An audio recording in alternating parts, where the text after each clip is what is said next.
Сьогодні відбулась конференція Київської міської партійної організації громадського руху Миколи Томенка «Рідна країна». На ній було висунуто Миколу Томенка кандидатом на посаду Київського міського голови та кандидатів у депутати Київської міської ради. Наша команда формувалася за чіткими критеріями та зрозумілими принципами.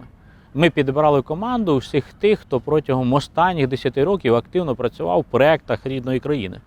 І нас цікавило передовсім, що вони зробили для Києва, а не скільки прожили в Києві або скільки лайків збирають їхні дописи в Фейсбуці.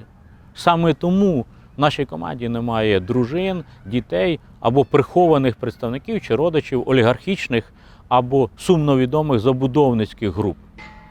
Ми підбирали тих людей, які відповідають критеріям порядності, доброчесності і патріотизму, і тих людей, які стали успішними в своїх галузях діяльності.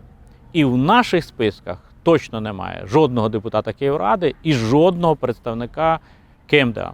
Сьогодні в списку «Рідної країни» директорка Національної бібліотеки України для дітей Алла Гордієнко, відомий громадський діяч та спортивний журналіст Валентин Щербачов, заступник голови Всеукраїнської аграрної ради Денис Марчук, керівник громадської організації «Муніципальна ліга Києва» Олександр Федоренко, народна артистка України Жанна Боднарук, проректор Державного університету інфраструктури та технологій Олександр Колінченко та відомий еколог Андрій Неліпа.